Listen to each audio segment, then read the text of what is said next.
Hello aspirants, welcome to fourth lecture of genetics and plant breeding. Hope you enjoyed your Diwali very well. So without any delay, let's start the next session. In this lecture, we will discuss about breeding methods in self-pollinated crops, cross-pollinated crops, and I will discuss all. I will try to discuss all the breeding outlines with examples. So firstly, let us understand what is plant breeding. So breeding is the branch of biology that is concerned with changing the genotype and improving the traits of plant so that they can become more useful. That means, for example, we have rice. अब हमें इसमें क्या चाहिए कि हमें इसका yield भी अच्छा हो, इसका लॉजिंग भी ना हो, क्योंकि राइस के केस में क्या होता है, ज़्यादा हाइट का प्लांट होगा, फ्लडिंग कंडीशन होता है तो वो लॉज कर जाता है, मतलब प्लांट गिर जाता है, जिसके कारण के यील्ड लॉस होता है. इसमें डिजीज रेजिस्टेंस भी हो. ये सब हमारे ट्रेड्स हैं. तो हम इसके जीनोटाइप में चेंजेस लाएंगे जिससे कि हमारा एक आइडियल जीनोटाइप बन पाए और आइडियल वैरायटी हम डेवलप कर पाए. सो ये चीज का डील और इस चीज का we do all these things और improving the traits and genotype through the branch of biology that is plant breeding. Choice of breeding methods जो है, अब हम ब्रीडिंग मेथड्स पे जाएंगे, लेकिन अब आपको पता है कि हमारे पास प्लांट्स के हैं, कुछ क्रॉस पॉलिनेटेड क्रॉप्स हैं, कुछ सेल्फ पॉलिनेटेड क्रॉप्स हैं और कुछ एसेक्सुअली प्रोपेगेटेड क्रॉप्स भी हैं. So the breeding objectives will depend on the types of the plant, like what is the mode of pollination, whether the plant is cross pollinated, self pollinated और asexually propagated. mode of reproduction क्या है, sexual है कि asexual है. Gene action क्या है, gene action मतलब additive या नॉन एडिटिव जीन एक्शन कौन सा है, क्या किस टाइप का जीन एक्शन है. और ब्रीडिंग ऑब्जेक्टिव क्या है कि हम अगर हमें यील्ड चाहिए, कि हमें डिजीज रेजिस्टेंस चाहिए, या हमें न्यूट्रिशनल वैल्यू इंक्रीज करनी है. So the breeding methods will depend on these 4 objectives.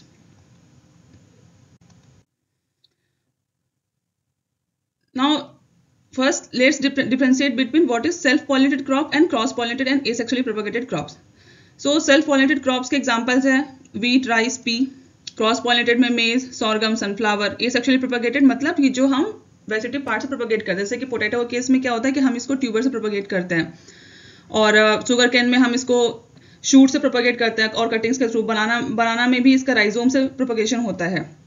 Mode of reproduction self pointed में क्रॉप्स में क्या होता है, फर्टिलाइजेशन सेम प्लांट में होगा, या तो सेम फ्लावर में या same flower of the same plant में होगा. क्रॉस पॉलिनेटेड क्रॉप्स में क्या होगा, पॉलन दूसरे प्लांट पे जाता है. वेजिटेटिव प्रोपगेशन में क्या होता है, इसमें वेजिटेटिव पार्ट्स को यूज करते हैं to produce new plants. Genetic structure self pollinated crops are mostly homozygous, ये आप याद कर लेना, and genetically uniform. Cross pollinated crops are heterozygous and genetically diverse, and asexually propagated crops are genetically identical clones. Variation very low natural variation, क्योंकि homozygous है, genetically uniform है, तो variation तो होगा ही नहीं इसमें. They are heterozygous genetically diverse, so इसमें हाई नेचुरल वेरिएशन होगा. एसेक्सुअली प्रोपगेटेड क्रॉप्स में क्या होता है, ऑलमोस्ट नो वेरिएशन. अगर उसमें म्यूटेशंस हो रहे हैं तभी वेरिएशंस होंगे, जनरली वेरिएशंस नहीं होते क्योंकि वो आइडेंटिकल होते हैं. ब्रीडिंग ऑब्जेक्टिव इसमें सेल्फ पॉइंटेड क्रॉप्स में हम प्योर लाइंस के थ्रू मेंटेन करते हैं यूनिफॉर्मिटी को. क्रॉस पॉइंटेड क्रॉप्स में we maintain heterozygosity and exploit the hybrid vigour. Hybrid vigour का मतलब क्या हुआ कि हमारा जो F1 जनरेशन आ रहा है वो अपने पेरेंट्स से ज़्यादा अच्छा कैरेक्टर्स और ज़्यादा अच्छे ट्रेड्स के साथ आएंगे. एसेक्सुअली प्रोपगेटेड क्रॉप्स में ब्रीडिंग ऑब्जेक्टिव क्या हुआ कि improve clones, maintain desirable traits. Breeding methods use pure line selection, pedigree method, bulk method. Cross pointed crops में ब्रीडिंग मेथड्स क्या होते हैं, mass selection, recurrent selection, hybrid breeding. Asexually propagated crops में breeding methods used is clonal selection, mutation breeding, polyploidy breeding. Inbreeding effect in self-pollinated crops there is no inbreeding depression because they breed naturally. So in cross-pollinated crops severe inbreeding depression is observed if it is selved. अगर हम cross-pollinated crops को हम selfing कराते हैं तो उसमें inbreeding depressions आ जाएंगे. asexually propagated crops में क्लोन के थ्रू प्रोपगेशन होता है, इसीलिए यहाँ पे ऐसा कुछ इफेक्ट एप्लीकेबल ही नहीं होगा, मतलब दिखेगा ही नहीं. जेनेटिक प्योरिटी मेंटेनेंस सेल्फ-pollinated crops में क्या होता है, easy to maintain once pure line is developed. Cross pollinated crops में जेनेटिक प्योरिटी मेंटेनेंस डिफिकल्ट होता है बिकॉज दे नीड आइसोलेशन, क्योंकि उसमें कंट्रोल और साथ साथ कंट्रोल क्रॉसिंग कराना होता है. जैसे कि पता है कि मेज में क्या हो रहा कि अब टैसल जो एपिकल पोर्शन पे टैसल होता है यहाँ पे, अब यहाँ से पॉलन जो है ये उड़ करके दूसरे वाले को जाके कंटामिनेट कर सकता है. सो इसमें आइसोलेशन चाहिए ताकि हम प्योरिटी को मेंटेन कर पाए. और एसेक्सुअली प्रोपगेटेड क्रॉप्स में क्या होता है कि purity is maintain through vegetative propagation. Major challenges for self-pollinated crops is low variability limits the improvement, मतलब इसमें सेल्फ खुद ही क्रॉसिंग हो जा रहा है, सेल्फिंग हो जा रहा है, तो उसमें वेरिएबिलिटी तो आएगा नहीं, सो ये लिमिट करता है इसका इंप्रूवमेंट को। Inbreeding depression and maintaining purity इसका मेजर चैलेंज है। इनब्रीडिंग डिप्रेशन क्यों? अगर हम इसको सेल्फिंग कराते हैं तो इनब्रीडिंग डिप्रेशन आ जाएगा which is not beneficial for us.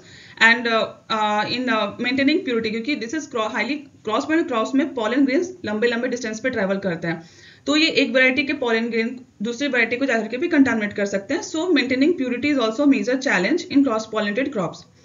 In asexually propagated crops में क्या होता है? Disease accumulation in clones over time.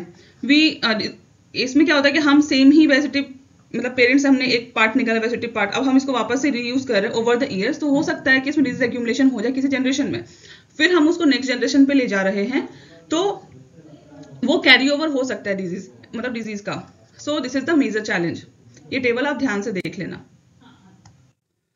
सो अब हम देखते हैं ब्रीडिंग पॉपुलेशंस मतलब क्या है। The genetic constitution of plant is determined by the mode of pollination, मतलब क्या mode of pollination है उससे हम determine करते हैं कि उसका genetic constitution क्या होगा। As I previously described you that self pollinated crops में क्या हो रहा है कि selfing हो रहा है, because of which there is low variation।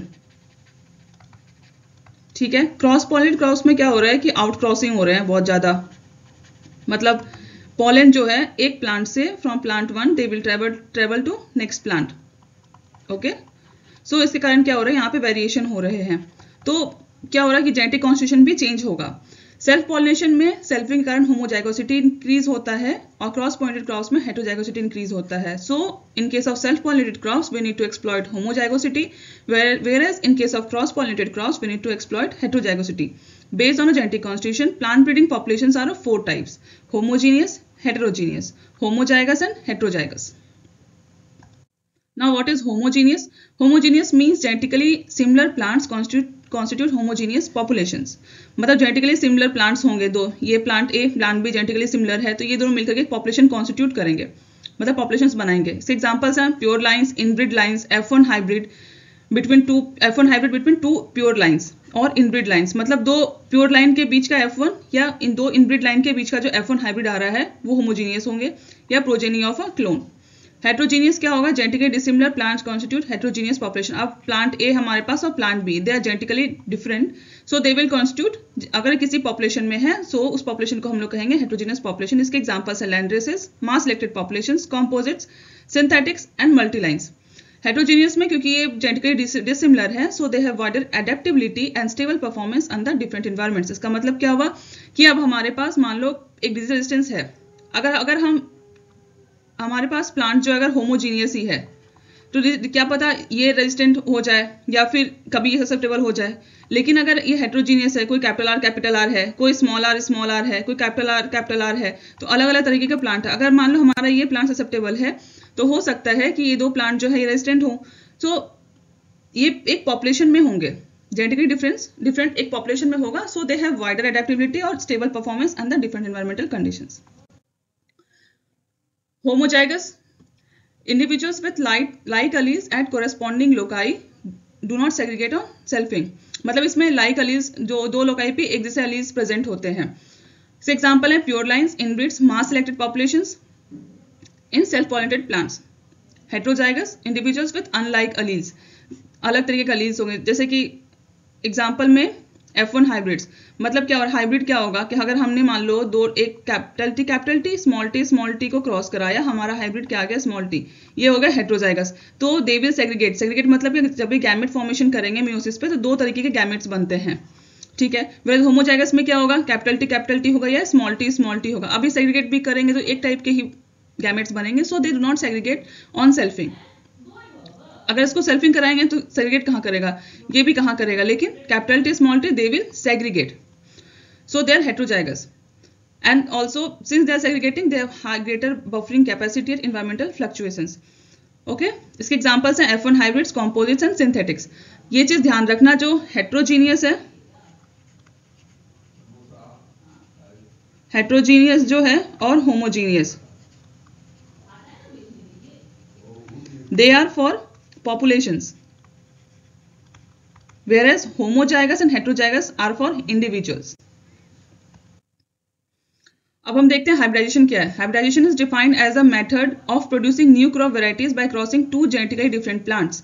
मैंने पहले भी बताया है आपको, इसमें क्या होता है कि दो जेनेटिकली डिफरेंस, मान लो हम टॉल हाइट का ही ले रहे हैं, ये जेनेटिकली डिफरेंट है, ये डॉर्फ प्लांट है, अब हमने इसको क्रॉस कराया, तो ये जो प्रोसेस, जो जेनेटिकली डिफरेंट प्लांट्स को हम क्रॉस करा रहे हैं, दैट इज हाइब्रिडाइजेशन। और ये जो हमारा F1 जनरेशन आया, दैट इज आवर हाइब्रिड। इसका ऑब्जेक्टिव क्या होता है हाइब्रिडाइजेशन का? कॉम्बिनेशन ब्रीडिंग, मतलब डन टू ट्रांसफर वन और मोर ओलिगोजेनिक और polygenic characters into single variety from other varieties. अब हमारे पास दो वैरायटीज हैं, हो सकता है वैरायटी ए और बी जो है कुछ कैरेक्टर्स इसमें अच्छे हों, कुछ इसमें अच्छे हो, पर हम चाहते हैं कि इनके अच्छे कैरेक्टर्स इनके प्रोजेनी में आ जाए, तो इसके लिए हम करते हैं कॉम्बिनेशन ब्रीडिंग में इसका यूज होता है। ट्रांसग्रेसिव breeding, it aims at improving yield and it's contributing characters in ट्रांसग्रेसिव सेग्रीगेंट्स के लिए। Hybrid varieties F1 is more vigorous and higher yielding than parents, इसलिए हम F1 को directly used as a variety। Okay, so यहाँ पे इसका ऑब्जेक्टिव देख लेना, कॉम्बिनेशन ब्रीडिंग में यूज करते हैं, ट्रांसग्रेसिव ब्रीडिंग में यूज करते हैं और हाइब्रिड वैराइटीज के फॉर्मेशन में यूज करता है हाइब्रिडाइजेशन को। अब देखते हैं टाइप्स ऑफ हाइब्रिडाइजेशन। पहला क्या टाइप्स? इंटर वेराइटल हाइब्रिडाइजेशन, मतलब parents involve belong to same species but different varieties of strain और रेसेस, मतलब एक ही स्पीसीज में होंगे पर दो अलग अलग वेराइटीज के होंगे। जैसे कि राइस के केस में मान के चलो, राइस हमारा एक स्पीसीज है, पर हो सकता है वैरायटी ए है या वैरायटी बी है, इसके बीच में हम क्रॉस करा दे रहे हैं, तो ये इंटर वेराइटल क्रॉस होगा अपना। इसमें भी अलग अलग टाइप्स हैं। पहला सिंगल क्रॉस, इसमें only two parents are involve, A and B. Double cross, इसमें F1 from two single crosses are mated together, मतलब ए क्रॉस बी का जो F1 आएगा, जस्ट अ सेकेंड, अब मानो कि ए क्रॉस ए इसका F1 आया, ए क्रॉस बी का भी हमारे पास F1 आया, सी क्रॉस डी का भी हमारे पास एक F1 आया। अब हम क्या करेंगे, इन दोनों के क्रॉस को जब हम क्रॉस कराएंगे तो ये डबल क्रॉस होगा, मतलब F1 from two single crosses, ये हमारा सिंगल क्रॉस 1 है, ये सिंगल क्रॉस 2 है, इन दोनों के F1 को हम क्रॉस करा रहे हैं। सो यहाँ भी F1 ही लिखाएगा, आप यहाँ पे F2 मत लिख देना, यहाँ पे भी F1 ही होगा। 3-वे cross, F1 between single cross and inbred lines, मतलब ये हमारा सिंगल क्रॉस है और ये जो सी है ये हमारा कोई इनब्रीड लाइन है, इसके बीच में क्रॉस करा रहे हैं, दैट इज 3-वे क्रॉस। डबल टॉप क्रॉस, ये हमारा सिंगल क्रॉस है, उसको जिसका जो F1 आ रहा है इसको हम लोग क्रॉस करा रहे हैं विद ओपन पॉलिनेटेड वेराइटीज। और जब हम किसी इनब्रीड लाइन को क्रॉस कराते हैं ओपन पॉलिनेटेड वेराइटी से, that is called top cross, it is pollinated. Multiple cross, a cross between more than 4 inbreed lines. अब यहाँ देखो, यहाँ पे हमारा 4 इनब्रीड लाइन है, अब इससे ज्यादा हम क्रॉस में इन्वॉल्व कर रहे हैं इनब्रीड्स को, that is our multiple cross. Polycross में क्या करते हैं, open pollination of a group of selected genotypes in isolation, मतलब हमने जीनोटाइप सेलेक्ट कर लिए, A B C D E F, हमारे ये जीनोटाइप्स हैं। अब हम इन जीनोटाइप्स को किसी आइसोलेशन में लगाएंगे और हम इनको खुद के बीच में ही ओपन पॉलिनेट होने देंगे, that is called polycross. Now second type of hybridization method is interspecific hybrid or intergeneric hybrids. इसमें F1 progeny between two different species of same genus. F1 progeny जो है दो different species अलग अलग होंगे but same he genus के होंगे। Rarely used for commercial cultivation because hybrids are fertile only in few cases. हम इसको बहुत कम ही यूज करते हैं। Example hybrids जो हमारे अलग अलग क्रॉप्स में बहुत सारे हाइब्रिड्स डेवलप हुए हैं। मेज में गंगा 2, गंगा 5, गंगा 11, मतलब गंगा सीरीज जो है वो आपके मेज में है। कैस्टर के केस में गाउच और GCH4, क्यूकम्बर पूसा संयोग, सोरगम के केस में CHS1, CHS5, कॉटन में वारालक्ष्मी और श्रुति, ये इंटरस्पेसिफिक टेट्राप्लॉइड हाइब्रिड्स है, और धनालक्ष्मी हिरसुटम हाइब्रिड्स है। ये एग्जाम्पल ध्यान रखना, ये धनालक्ष्मी और वारालक्ष्मी। पिजन पी ICPH 8 फ्रॉम इक्रेसैट, ये फर्स्ट हाइब्रिड है पिजन पी का। जूट का हाइब्रिड है हाइब्रिड सी। ब्रिंजल का है अर्का सील, आजाद और क्रांति। आप इन एग्जांपल्स को याद कर लेना। अब हम आते हैं ब्रीडिंग मेथड्स ऑफ ब्रीडिंग है। सेल्फ पॉलिनेटेड क्रॉप, जिसको हम ऑटोगैमस स्पीसीज भी कहते हैं, ऑटोगैमस प्लांट्स भी कहते हैं। इसमें पहले प्लांट, कोई भी ब्रीडिंग मेथड हम स्टार्ट करते हैं, सबसे पहला होता है हमारा प्लांट इंट्रोडक्शन, क्योंकि बिना प्लांट इंट्रोडक्शन के तो हम स्टार्ट कर ही नहीं सकते हैं ब्रीडिंग मेथड्स। तो पहला प्लांट इंट्रोडक्शन, फिर इसमें और क्या, ये अलग अलग मेथड्स है, मतलब ये स्टेप्स नहीं है, हम ये मेथड्स यूज कर सकते हैं। इसमें कौन कौन से और मेथड्स है? Pure line selection, mass selection, pedigree, bulk, single seed descent method, backcross method, heterosis breeding, mutation breeding, polyploidy breeding, distant hybridization, transgenic breeding. Cross pollinated crops में भी सिमिलर, पहला प्लांट इंट्रोडक्शन होगा और फिर क्या क्या यूज करते हैं हम, mass selection, progeny selection, backcross method, heterosis breeding, synthetics, composites, polyploidy breeding, distant breeding, transgenic breeding and mutation breeding. इसमें mutation breeding is rarely used.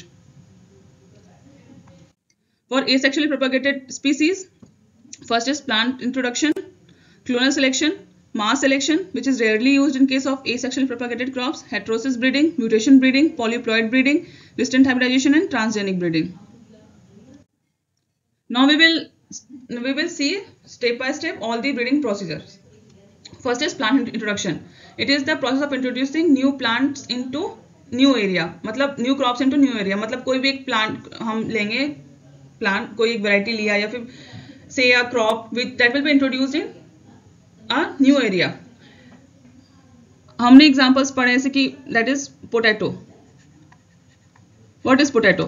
It is not of our center of origin. It is basically from Peru, but it was introduced in India and now it is cultivated. So पहला क्या हुआ, इसका cultivation के पहला step क्या है, plant introduction. So plant introduction is the process of introducing crop plants in new areas. It is first step in any breeding program. 5 important sources of plant introduction or plant collections are center of diversity, gene banks, gene sanctuaries, seed companies and farmers field. Types of plant introduction, primary introduction and secondary introduction. Primary introduction क्या मतलब हुआ कि हमने जो variety, जो crop या कोई variety हम लेकर के आए उसको वैसे का वैसे ही एक्सेप्ट कर लिया, वैसे के वैसे कल्टीवेट करके उसको हम मार्केट में ला रहे हैं. That is primary introduction. But what is secondary introduction? इसमें we introduce a variety and we change it according to our choice and then we introduce it. What is primary introduction? So an introduction that can be used for commercial cultivation as a variety without changing the original genotype. जैसे मैंने बताया आपको, इसमें example आप याद कर लेना.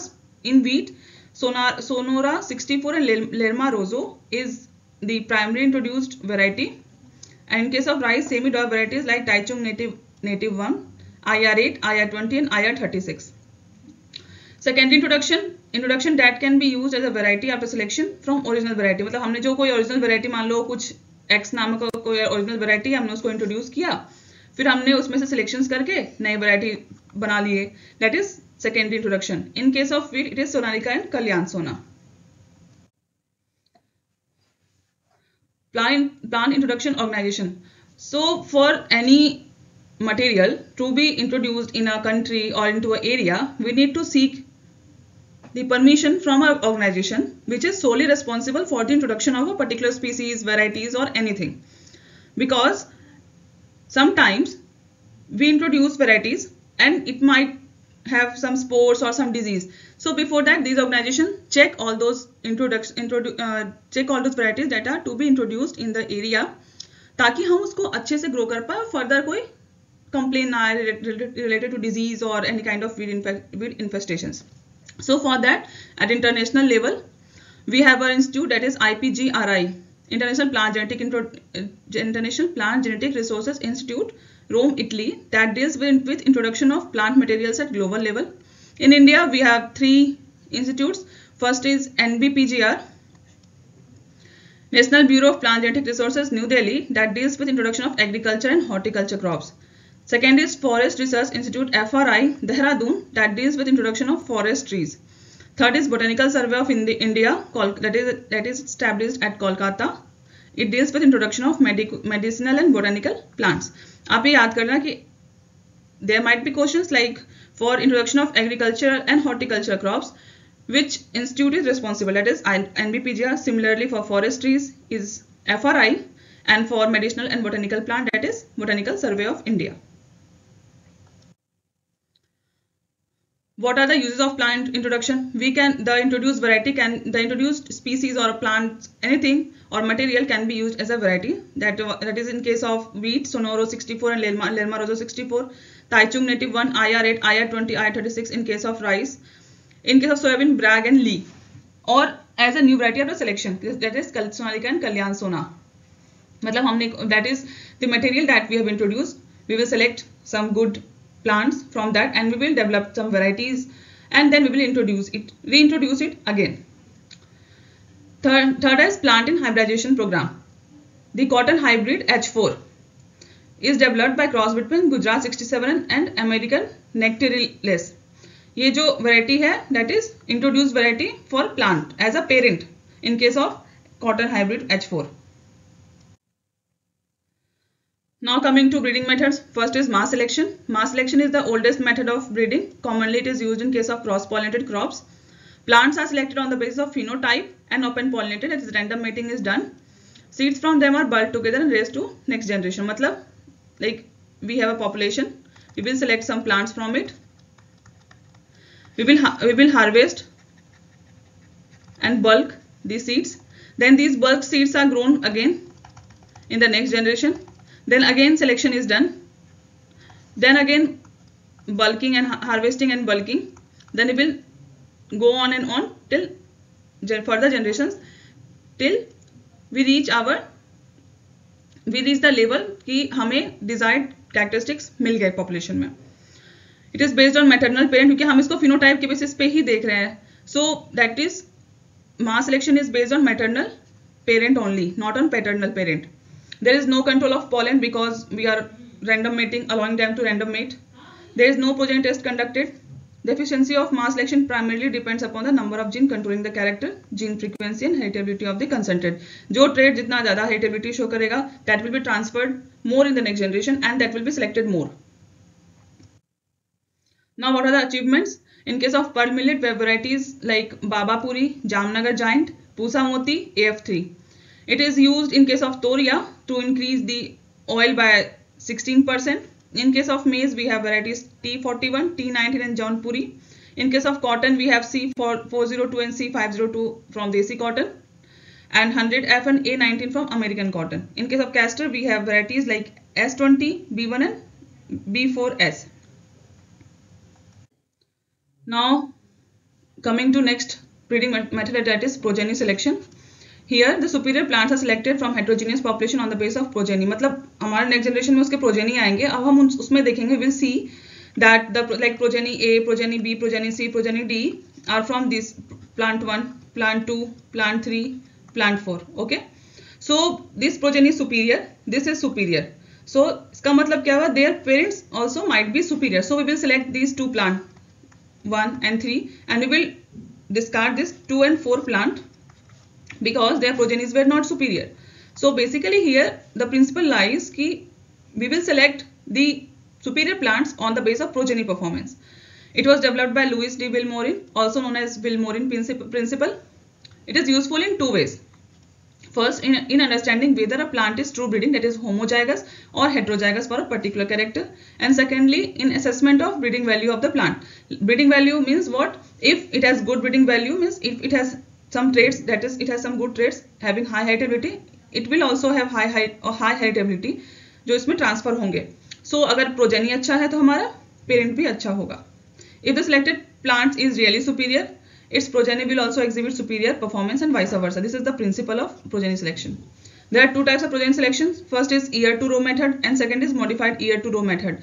Year to row method was given by Hopkins in the year 1908 and modified year to row method was given by J.H. Longquist in the year 1964. Remember the name of scientist.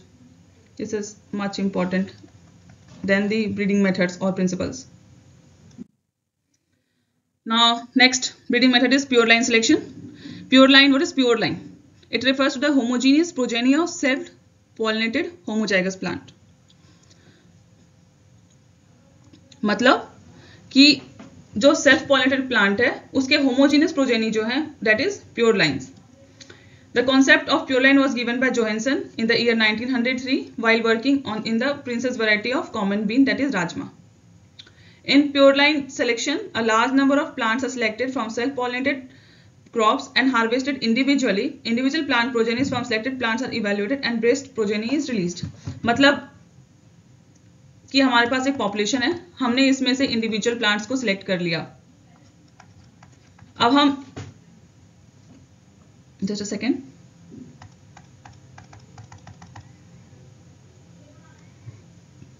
Like we have a population, large number of plants. अब इसमें से हमने individual plants को select कर लिया. जैसे कि मान लो this is our plot, we will select this here. So we will select individual plants and we will harvest them individually. Like plant 1 will be harvested individually, अलग सा ये harvest होगा, plant 2, plant 3, plant 4 ये अलग अलग harvest होंगे. Okay, फिर हम इसके इंडिविजुअल प्लांट प्रोजेनीज लगाएंगे. मतलब सिलेक्टेड प्लांट से उसको इंडिविजुअल प्लांट इसको सिलेक्ट करा, इसमें से कुछ सीड्स हमारे आएंगे, इसको हम अलग अदर जनरेशन में लगाएंगे. Then we will evaluate it and the base progeny is released. So pure line variety is obtained from single homozygous plant and self-pollinated as a self-pollinated crop and is maintained by self-pollination. Means यहाँ पे important क्या है कि how is pure line variety maintained? That is, it is maintained by self-pollination. Example, moong variety is one, मतलब that is T1 from Muzaffarpur Bihar. मतलब हम single plant को ही लेकर के गए अगले जनरेशन तक, तब तक जब हमें होमोजाइगोसिटी नहीं मिला. दूसरा ही है B1 मूंग दैट इज फ्रॉम चैताली मूंग. मतलब कोई एक लोकल वैरायटी था मुजफ्फरपुर का, बिहार का, हमारा बहुत सारा उसमें था, हमने उससे कोई अच्छा प्लांट लिया, हम उसको ही प्लांट प्रोजेनी मेथड से लगाते गए और and we got a best progeny and we have released it as variety. Similarly we have a variety that is B1 from Chaitali moong and it was also successfully developed in the same method.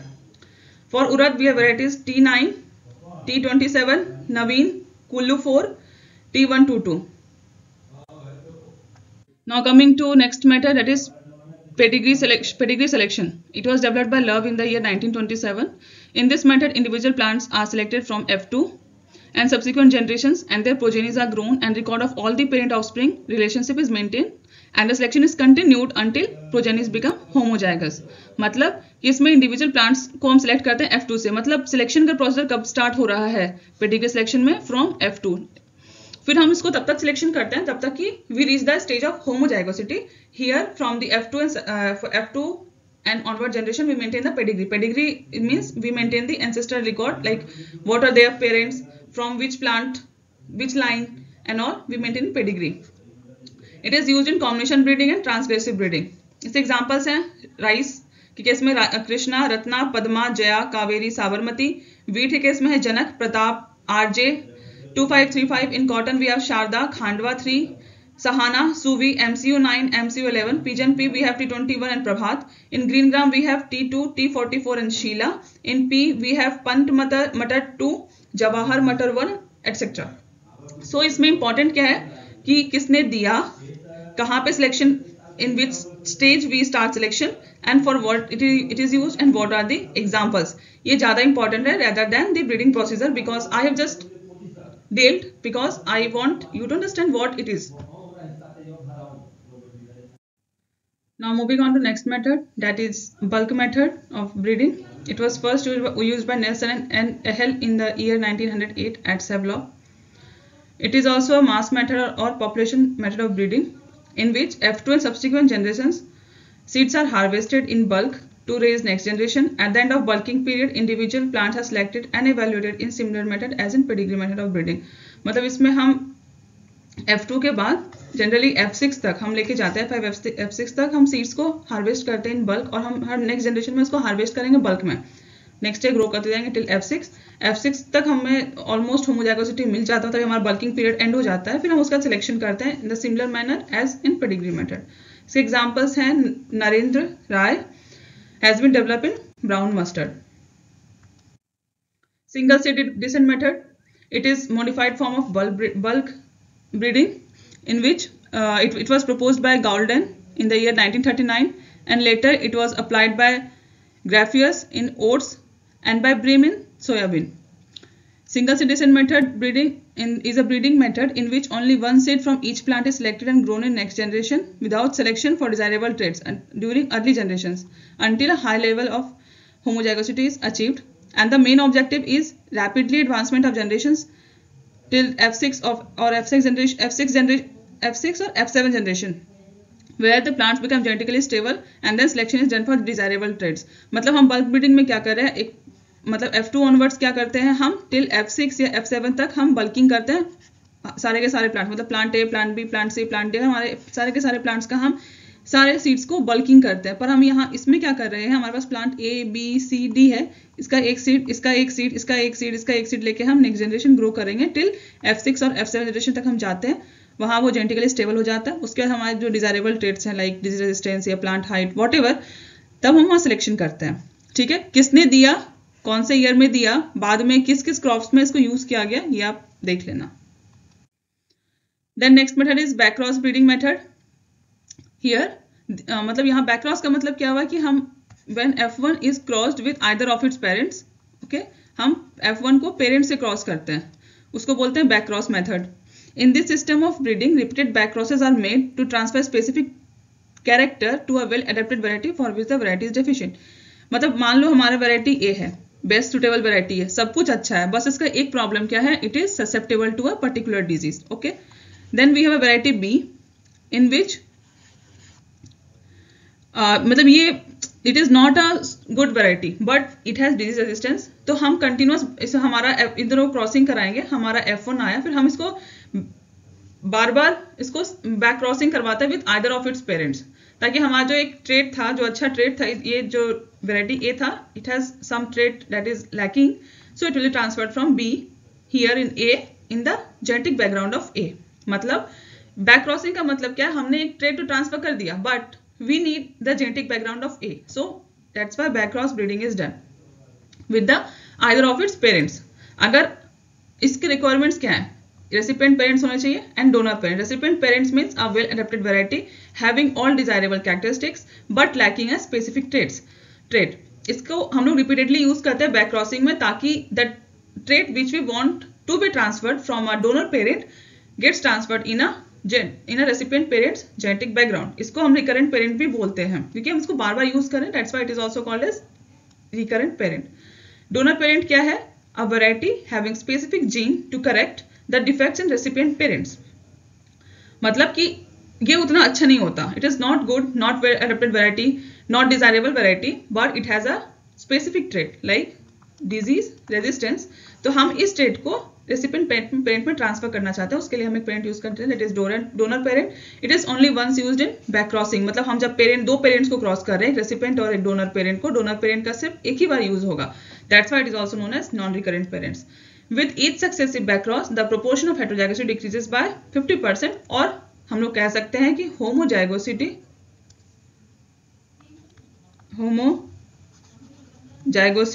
Increase by 50%। ठीक है, so back cross method में क्या होता है कि हम जब gene का ट्रांसफर करते हैं, द ट्रांसफर्ड जीन और the gene to be transferred might be govern by dominant और by recessive gene. The dominant like character might be governed by dominant gene or recessive gene।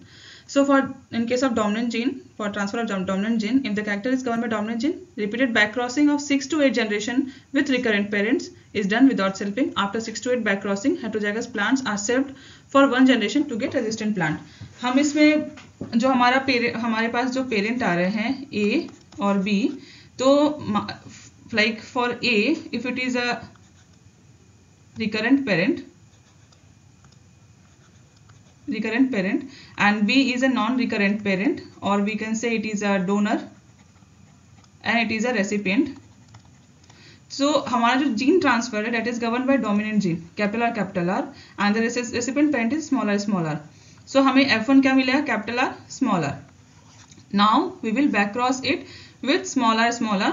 तो हम इसके साथ back cross कर दे रहे हैं, then in the next generation we will get R small r। So we will discard this and we will take this। Okay, फिर हम इसको बार बार ये जो plants हमारे आ रहे हैं, we will till 6 to 8 back crossing, 6 to 8 generation। ये तो हमारा here we get F1, but since as soon as we start back crossing, we will call it BC1 F1, BC2 F2, BC3 F3। इस तरीके से BC2 F1, BC3 F1, ऐसे हम BC 6 generation तक जाएंगे, 6 to 8 जनरेशन तक जाएंगे।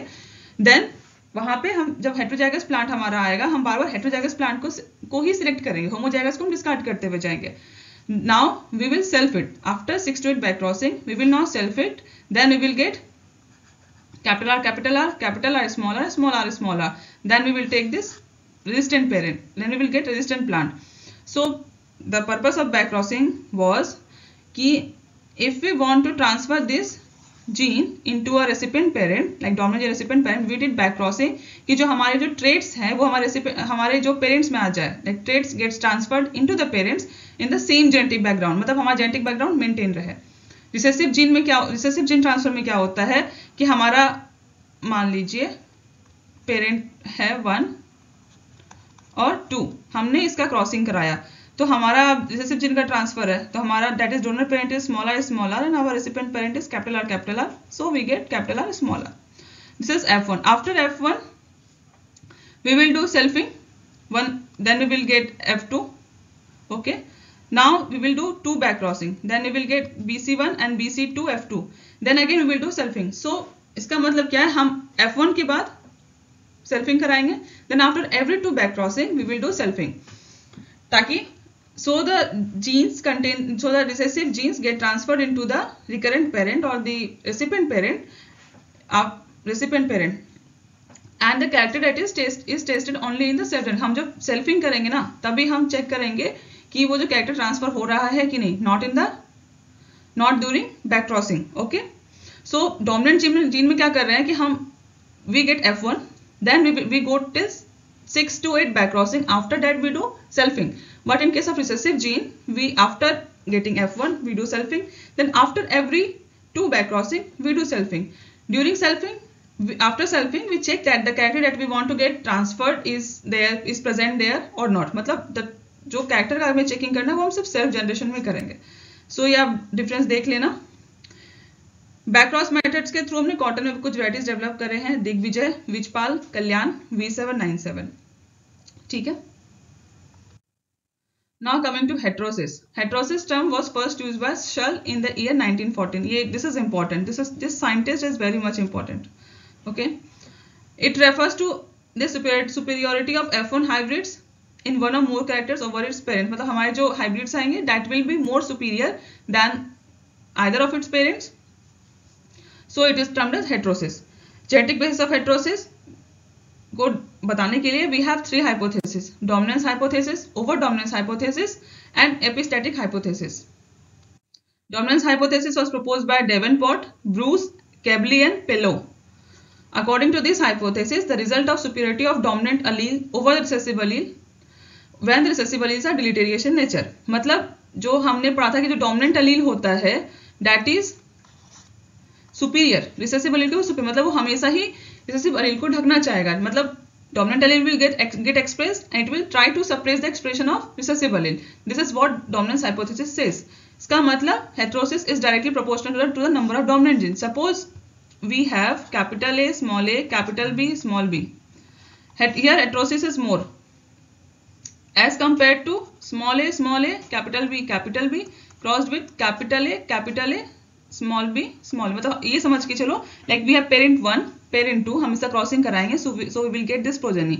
So progeny is heterosis because it has 2 dominant gene. यहाँ parents हमारे ज़्यादा अच्छे नहीं है because it has 1 dominant gene. So इसका मतलब ये हुआ कि जो heterosis है कितना ज़्यादा heterosis होगा that is directly proportional to the number of dominant gene. Okay. Now coming to second hypothesis, that is over dominance hypothesis. It was proposed independently by East and Searle in the year 1988 and was supported by East and Hull. यहाँ पे Searle नहीं, यहाँ पे Hull होगा. Okay. In the year 1936 and 1945 respectively. According to this hypothesis, heterosis is the result of superiority of heterozygote over both of its homozygous parent.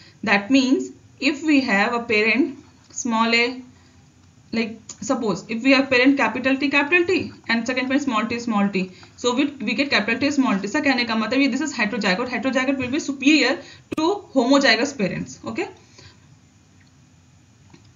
Epistatic hypothesis was given by Govan in the year 1952. It suggests that the influence of one locus on another locus may be involved in heterosis. तभी होगा जब ये 2 conditions होंगे, that is epistasis complementary हो, दूसरा interacting pair of genes should be dispersed in both the parents. Okay. Now coming to next topic, that is mutation breeding. Mutation का मतलब क्या होता है? Mutation refers to sudden heritable changes in the phenotypes of an individual. मतलब कि कोई एक है बेस सीक्वेंस है वो suppose it is responsible for height of plant, certain changes हुए इसमें तो ये डॉर्फ हो गए, and this change is heritable. Heritable means it will be pass to next generation. Okay, that is what mutation means.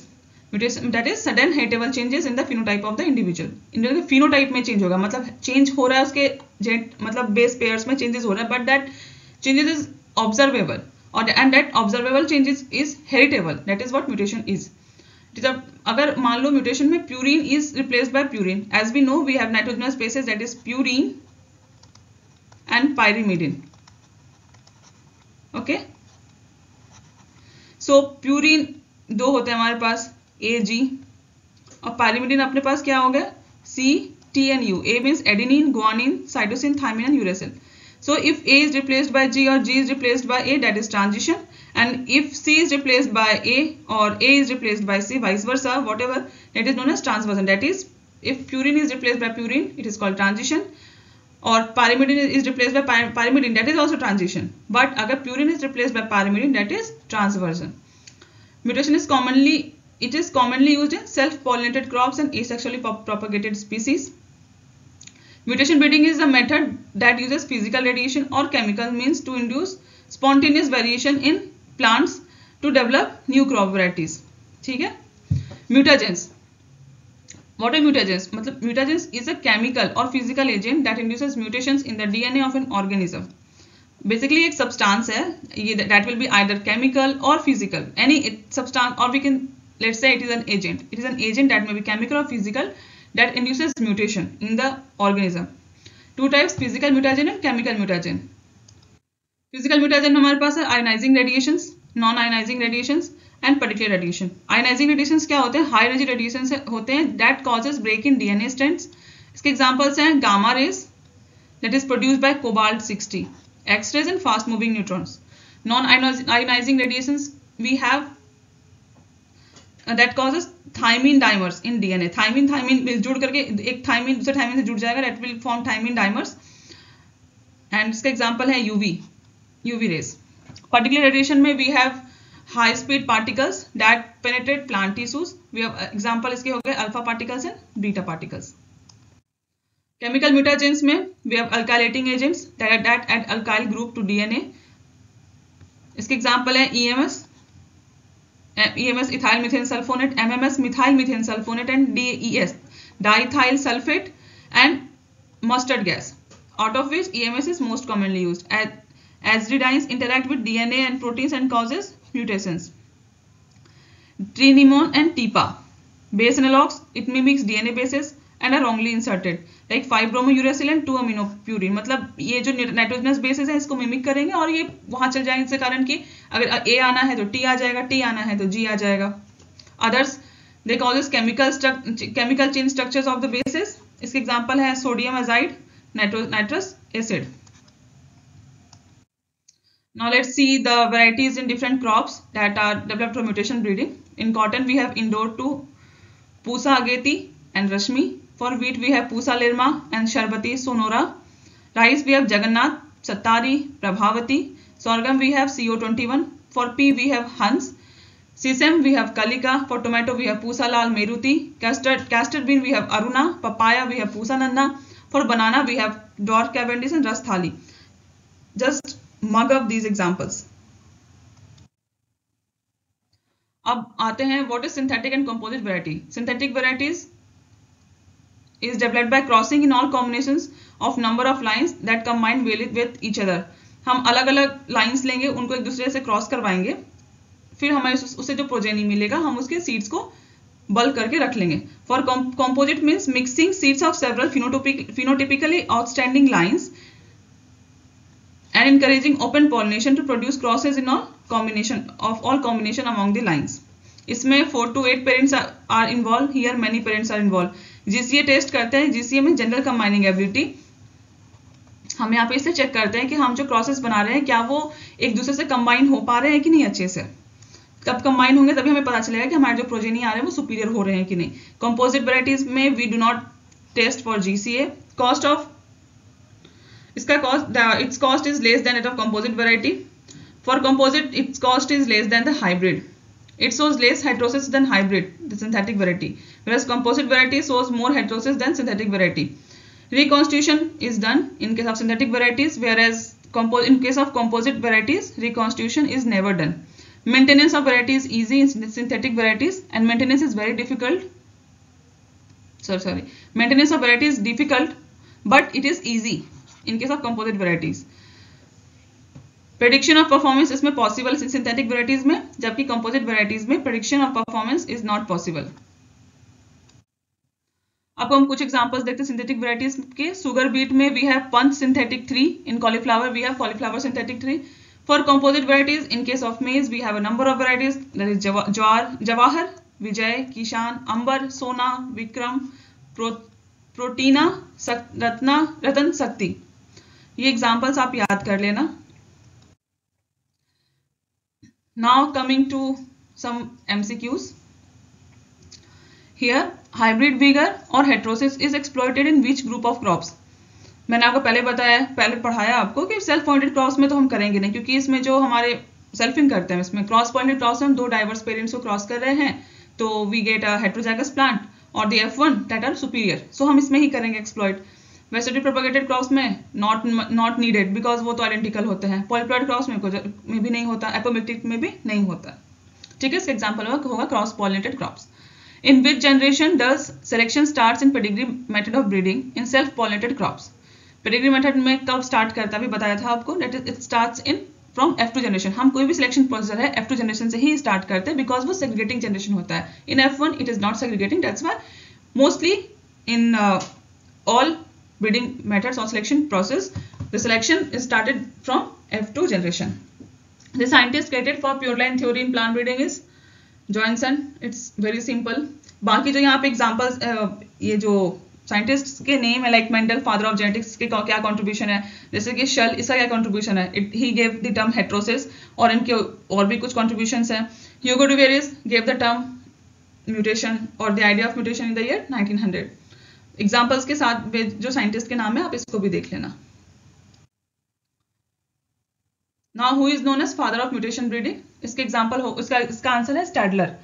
Müller ने किया था, लेकिन उन्होंने किस पे काम किया था, ड्रोसोफिला के ऊपर. बट स्टैडलर ने क्या किया था, बार्ले के ऊपर उन्होंने म्यूटेशन से काम किया था, इसलिए that's why is known as father of mutation breeding. Hugo de Vries answer नहीं होगा यहाँ पे, क्योंकि he just found what he just gave the term mutation. He also worked on mutation, but he did not work directly in mutation breeding. So इसके answer हो गए Stadler.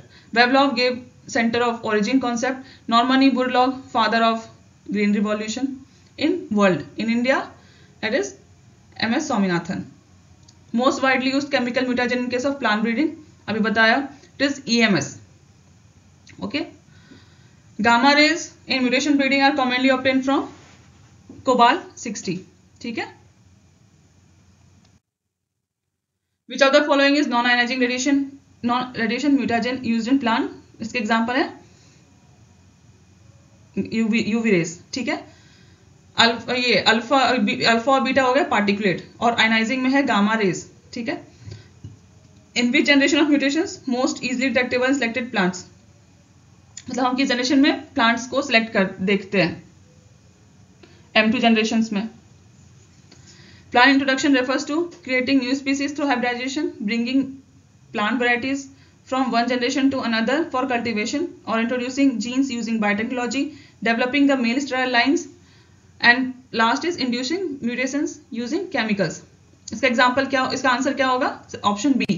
Plant introduction क्या क्या मतलब है कि हम कोई प्लांट या वेराइटीज को नए एरिया में कल्टीवेशन के लिए इंट्रोड्यूस करते हैं. And the next question is, quarantine in plant introduction is mainly used to improve yield, prevent entry of pests and diseases, increase genetic diversity, restore fertility in plants, enhance hybrid vigor. So quarantine हम use करते हैं to prevent the entry of disease and pest. Which organization in India is responsible for plant quarantine and introduction? That is NBPGR. Options are very clear.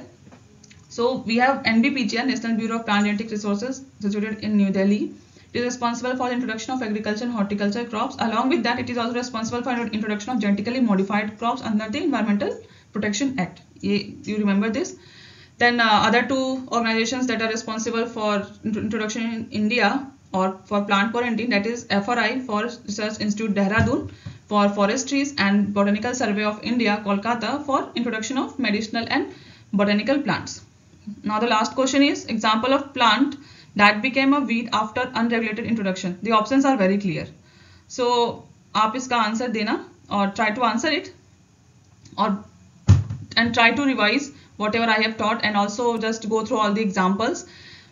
For breeding method, just go for who gave the name, like terminology or the method, in which crop, in which year, and also the examples. That is much important, and all the procedures. The procedure I just taught for you to thoroughly revise it. Okay. So for today, our topic will be all the left portions of breeding methods and also the population improvement methods. Okay. Let's begin. Now let's begin with clonal selection. What is clone? Clone is a progeny of a single plant obtained by asexual reproduction. Asexual reproduction में क्या करते हैं, जो हमारा vegetative parts होता है उसको हम थ्रू कटिंग हमने लगाया और हमें एक न्यू प्लांट मिला. तो एक प्लांट से मान if we take 5 cutting, so we will propagate 5 different plants. So this is what clone. They are progeny of a single plant. From single plant multiple progeny will be obtained. That is what clone is. So clones are homogeneous and heterozygous. Okay, you remember this. They are homogeneous because they are genetically similar to their parents and are heterozygous. Reasons for asexual reproduction are, in some cases, in some plants are non-flowering. For example, ginger, garlic, beetle and yams. So in that case, seed production is not present. So we have to propagate it in any way. So for that we use vegetative method of propagation. In ginger and rhizome, we know that we propagate it by rhizome. Low seed setting species, मतलब कि यहाँ seed set हो रहा है but that seed is very low कि it is difficult to propagate in large amount. So example is sugarcane and sweet potato.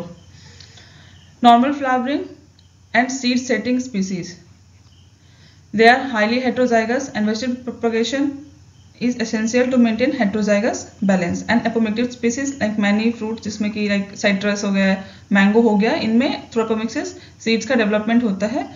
So in that case also asexual reproduction is used. Now what are the achievements in case of clonal selection? In potato, it is Kufri red and Kufri safed. In mango, Neelam and Bombay green. In case of banana, Pride Mountain and Highgate. In potato, Kufri Sinduri, Kufri Kuber, Kufri Kundan have been developed by interspecific hybridization followed by clonal selection. Interspecific hybridization मतलब इनके flowers अलग अलग species के थे, इनके बीच में cross कराया गया.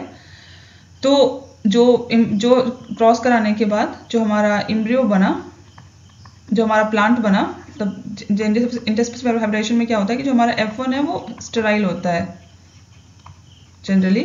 सो हम उसको नेक्स्ट जनरेशन में थ्रो सीड्स हम उसको प्रोपगेट नहीं कर सकते. तो जो इनका इसमें अब हमारे पास मेथड क्या बच गया, clonal selection. So through clonal selection it was improved and it was developed. Now coming to next method, that is molecular breeding. Molecular breeding क्या होता है कि हम जो हमारे पास डीएनए बहुत सारे तरह के सीक्वेंस होते हैं उनको हम यूज करते हैं for detecting the differences among the genotypes. Okay, now let us know what is marker assisted selection. Marker assisted selection is a process of selecting desirable expression of a character such as disease resistance without actually measuring the expression of character. It means, for example, in a plant which is resistant has a genome sequence और यहाँ पे इसमें इतना सारा कुछ एक difference है, मतलब कुछ जो हमारा न्यूक्लियोटाइड का जो सीक्वेंस है उसके कारण कुछ डिफरेंस आ रहा है. Like for example this is, and हमारा दूसरा है उसमें ये सीक्वेंस एब्सेंट है, मतलब ये जो सीक्वेंस है वो दैट इज एब्सेंट. इसमें susceptible, that's why they are susceptible to a particular pathogen. So हम अब मार्कर को यूज करेंगे. अभी मार्कर मॉलिक्यूलर मार्कर भी हो सकते हैं, मॉर्फोलॉजिकल मार्कर भी और बायोकेमिकल मार्कर भी हो सकते हैं. और उनको हम डिफ्रेंशिएट करेंगे कि अच्छा इनमें ये चीज प्रेजेंट है, that this sequence is present और something this character is expressed, so it is a kind of resistance but towards a disease, and in this case some sequence are missing or some characters are not expressed. Because of that it is susceptible to a particular disease. That is we do that in marker assisted selection. इससे कारण क्या होता है, हमारा जो breeding cycle जो हम बहुत आगे तक लेके जाते हैं लंबा जनरेशंस तक, that is reduced कि we identify it in them in early generation only. Okay, now what is genetic markers? Genetic markers represent differences between individual organisms and species. जैसे मैंने बताया कि markers, basically markers क्या होता है. For example, in a class we have 10 students. Okay, so I will say and they are named as A, B, C, D, E, F, G, H, I, J. So हो सकता है कि C नाम D नाम से 2 आदमी हो, ठीक है, but I will say that go and bring that person जो जिसने specs पहन रखा है. It means that specs is acting as a marker. That is what marker is. Marker का मतलब क्या, जैसे हम marker या highlighter क्यों यूज करते हैं कि वो एक particular line या particular चीज को highlight करने के लिए. That is what marker is. It highlights a particular trait present in a plant. So हम उसने highlight कर दिया, so we will use it to identify. Markers are of 3 types: morphological marker, molecular marker and biochemical marker. Morphological markers are those markers which are scored visually for qualitative traits. They are either dominant or recessive. Means या तो particular morphological characters present होंगे या नहीं होंगे. That is what morphological marker is. They are of little application because they might be influenced by environment. That's why they are not stable. Okay, and they might be also masked by the effect of linked minor gene. Now next is biochemical marker. Biochemical markers क्या होते हैं कि they are basically protein markers and enzymes that are used to detect a particular trait.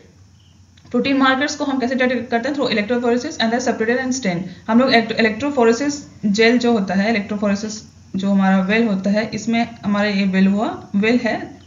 We will pour our protein samples and we will run it. So ये different fragments अलग अलग हो जाएंगे and so we will identify and they are stained. Allozymes are encoded. What are allozymes? Allozymes are encoded by orthologous gene but differ by one or more amino acids due to allelic variations.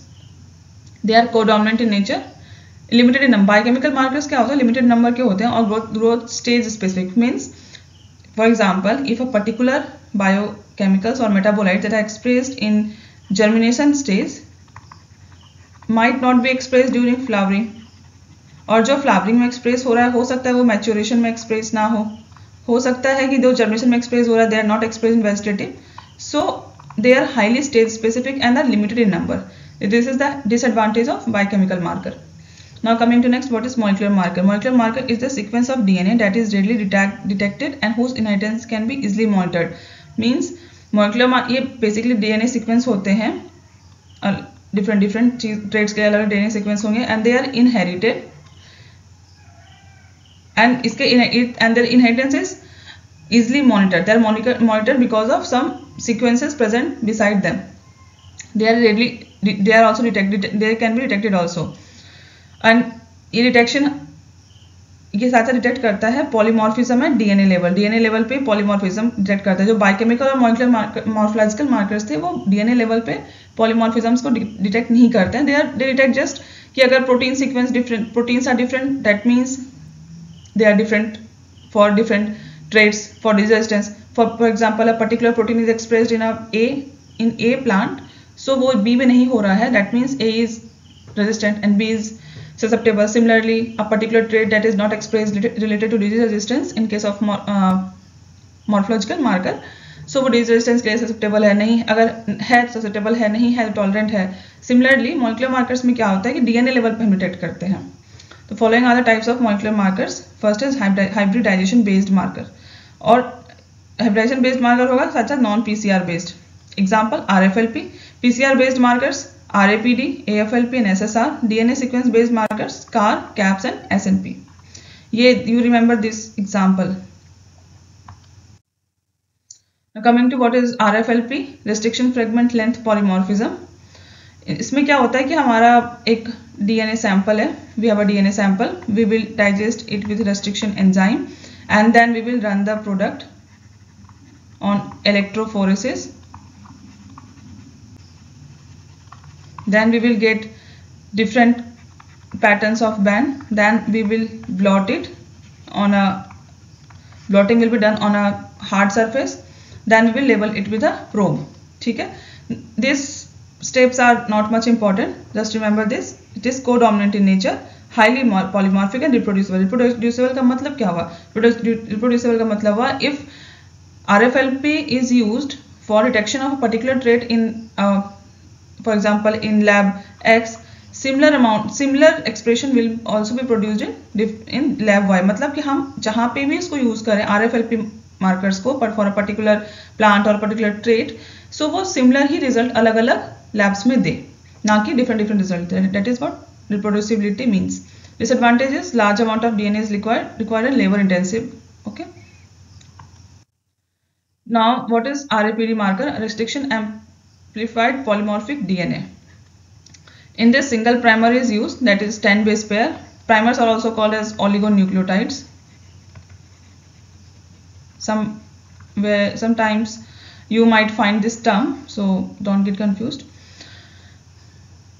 Advantage का क्या है RAPD का? इसमें very less amount of DNA is used, no radioactive assay, simple, quick and effective screening. Disadvantage के dominant marker. अब co-dominant marker क्या होता है? Co-dominant marker का मतलब है कि if we have plant A, plant B और हमने इसका क्रॉस कराया और हमें आ रहा है F1, तो F1 पता है, for example capital T small t हमारा कैपिटल T आगे F1 आया heterozygous. So we will extract DNA and put it in a electrophoresis gel and we will put it in a, here we will put plant A sample, here plant B and here F1 sample. सो अब क्या होगा, मान लो कि plant A dominant है, सो इसका band यहाँ आ रहा है DNA का, प्लांट B जो है रिसेसिव है उसका यहाँ आ रहा है. सो कोडोमिनेंट में क्या होगा, in F1 as we know it is heterozygous, so it will express both the bands. Okay, but जो डोमिनेंट मार्कर में है या तो ये प्रेजेंट करेगा आप या it will show only dominant part, it won't show the genotype is heterozygous और होमोजाइगस, ये डिफरेंशिएट नहीं करता. डोमिनेंट मार्कर का यही मतलब हुआ. कोडोमिनेंट में क्या हुआ, it will differentiate between heterozygous and homozygous.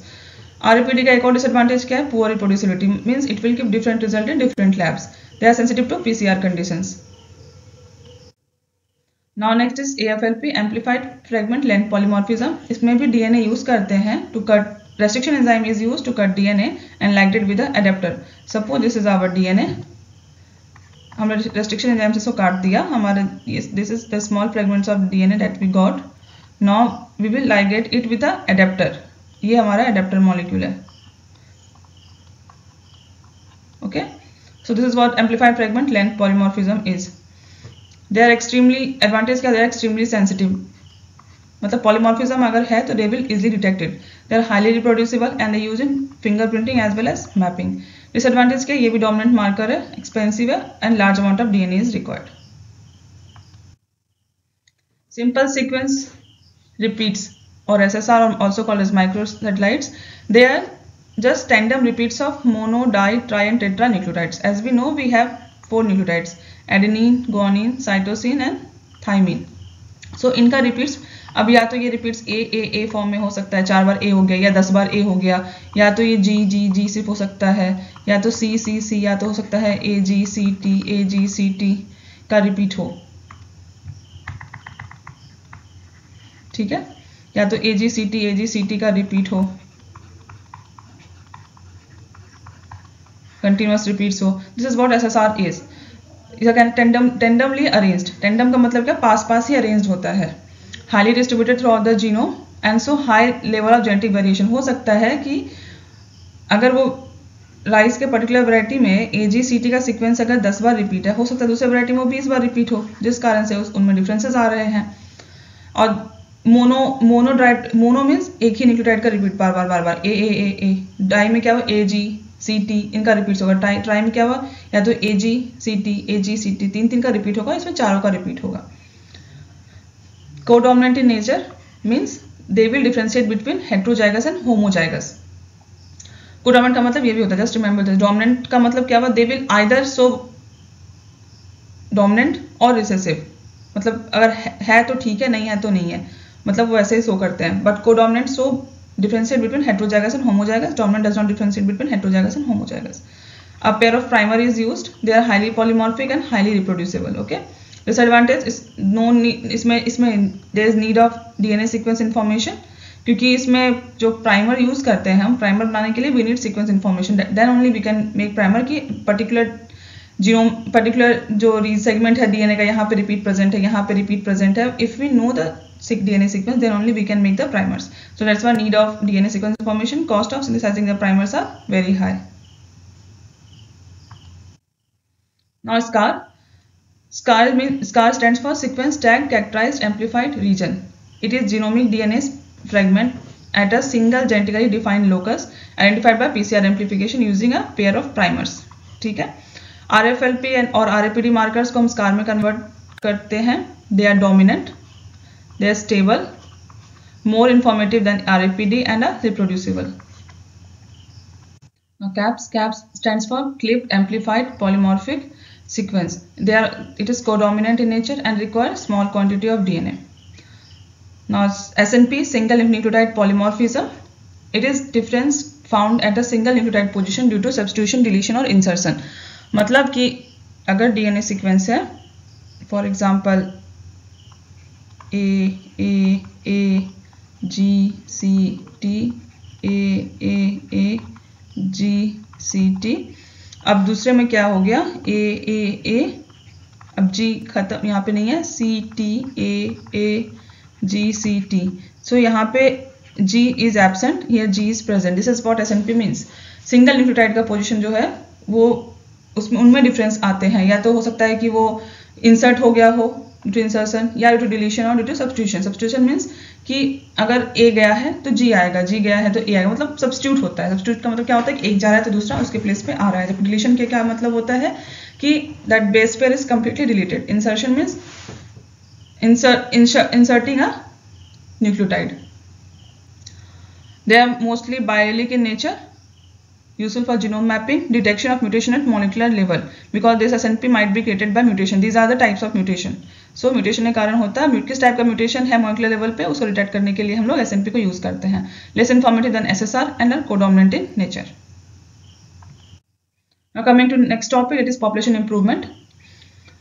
What is population improvement? It is accumulation of desirable alleles in a population through various breeding techniques. मतलब बहुत सारे breeding techniques हम यूज करते हैं. As we know, I have also taught you the various breeding techniques like mass selection, back crossing, pedigree, bulk, single series and various breeding methods को मैं use करके क्या करते हैं, हमारा ऑब्जेक्टिव क्या है कि डिजायरेबल एलील्स को पॉपुलेशन में इंक्लूड करो. That is what population improvement is, and the breeding procedure that are involved here referred to as population breeding approaches. 4 type of approaches are present. Are there? Recurrent selection, disruptive selection, diallele selective mating and biparental mating. Now what is recurrent selection? Recurrent selection refers to reselection generation after generation with intermating of selected plants to provide genetic recombination. मतलब कि हमने एक population लिया, उससे हमने 10 plants को select किया. now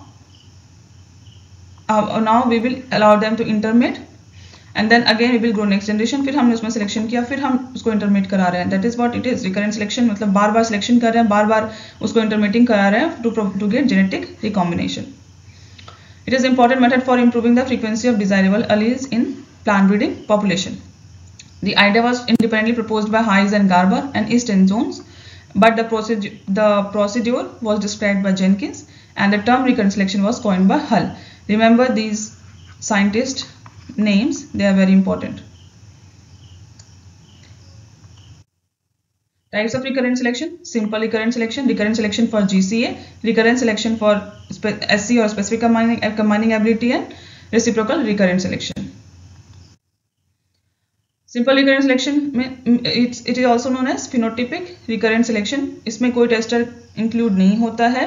It does not measure the combining ability. Selection is based on phenotype or simple test. Selection for useful characters is having high heritability, मतलब हम जो जो सिंपल रिकरेंट सिलेक्शन है उन कैरेक्टर्स के लिए ज़्यादा यूजफुल है जो कि हाई हेरिटेबिलिटी शो कर रहा है, means they are readily transferred from generation to generation. Requires only 2 season of completion of 1 selection selection cycle के लिए 2 सीजन चाहिए, एक में सिलेक्शन करेंगे एक में इंटरमीटिंग करेंगे, तो that completes a 1 selection cycle, तो इनमें 2 सिलेक्शन साइकिल चाहिए। Now recurrent selection for GCA और general combining ability, it is also known as half C recurrent selection with heterozygous tester. It is used to improve the general combining ability of the population for a character. हम character का general combining ability को improve करने के लिए इसको use करते हैं। इसमें the tester here is heterozygous, this is important, means generally an open pollinated variety is used as a tester. Heterozygous tester का क्या होता है, मतलब कि they have broad genetic base.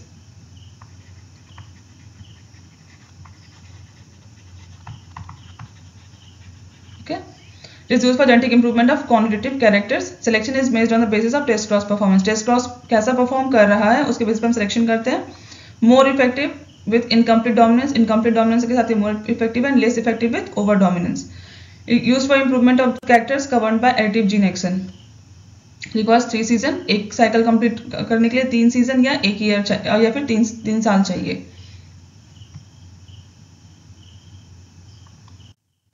Now recurrent selection for specific commanding ability, it is used to improve the specific commanding ability of a population.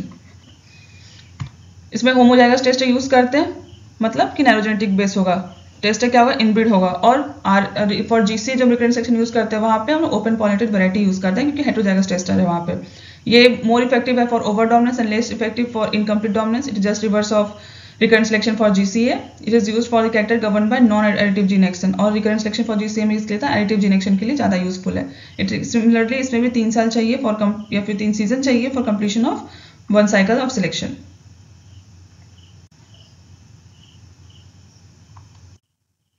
Reciprocal recurrent selection क्या है? It is used to improve both GCA and SCA of a population for a character. Here 2 heterozygous testers are used. It was proposed by Comstock. It is used for the improvement of polygenic characters. यहाँ पे भी selection is based on the basis of test cross performance used for improving the population of both GCA and SCA of a specific character. It is equally active for both incomplete, complete and over dominance. और साथ साथ ये जो additive और non-additive gene actions के का जो characters को govern करता है, it is used for improvement of that also. It also requires 3 season cycle for completion of each. For completion of 1 cycle it requires 3 season or 3 years.